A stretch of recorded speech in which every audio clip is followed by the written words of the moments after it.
అని సంతత గృహమీది ఫలంబంతయు పడయంగనోపు సమగుణ భార్యావంతుండగువాడు క్రియావంతుడు దాంతుడు పుత్రవంతుడగున్.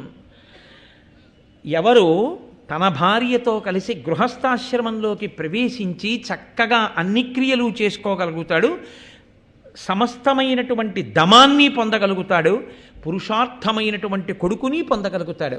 భార్య అంటే అంత చిన్న చూపు అనుకుంటున్నావేమో, అంత తేలిగ్గా మాట్లాడచ్చు అనుకుంటున్నావేమో. గృహమీధి అయి గృహస్థాశ్రమంలో ప్రవేశించి భార్యని గౌరవించిన వాడు వీటన్నిటినీ పొందుతాడు, ఇహమును పరమును పొందుతాడు.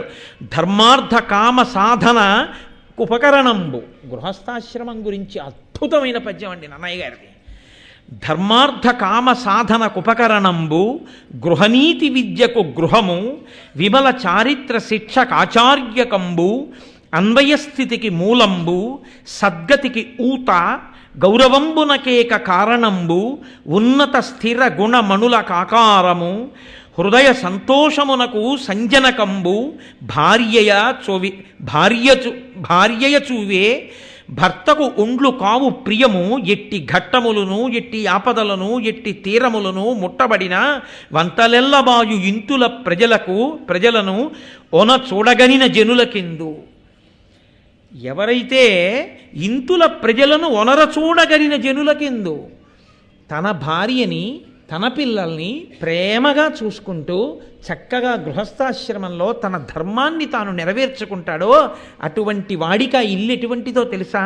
ధర్మార్థ కామ సాధనకు ఉపకరణంబు. ధర్మానికి అర్థానికి కామానికి అదే ఉపకరణముగా భాషిస్తుంది. ధర్మార్థ కామములను తప్పకుండా అక్కడ గడపగలుగుతాడు. గృహనీతి విద్యకు గృహము. గృహనీతి అంతా అక్కడే పాటింపబడుతుంది. విమల చారిత్ర శిక్షకాచార్యకంబు. చక్కటి ప్రవర్తనకి ఇల్లే సరి అయినటువంటి ప్రదేశం. అన్వయస్థితికి మూలకంబు. అన్వయస్థితికి మూలంబు. వంశము ఉద్ధరింపబడడానికి, వంశం తంతువుగా పెరగడానికి గృహస్థాశ్రమమే కారణం. సద్గతికి ఊత. ఉన్నతగతులను పొందాలంటే గృహస్థాశ్రమంలో సరిగ్గా ఉన్నవాడే పొందగలడు. గౌరవంబునకేక కారణంబు. ఆయన భార్యనంత ప్రేమగా చూసుకుంటారు, ఆయన పిల్లల్ని ఆయన చక్కగా తీర్చిదిద్దుకుని ఆ స్థితికి తెచ్చుకున్నారు. అంతే, అదొక్కటి చాలు ఎంత గౌరవిస్తుందో లోకం. కాబట్టి గౌరవానికి కారణమయ్యా హృదయ సంతోషమునకు సంజనకంబు భార్యయ చూవే. ఏమనుకుంటున్నావో, రామాయణం తీర్పిది. పురుషుని యొక్క శాంతి స్థానము భార్యయే. ఎంత బడలిపోయి రానివ్వండి, ఎంత ఆందోళనలకు గురి కానివ్వండి,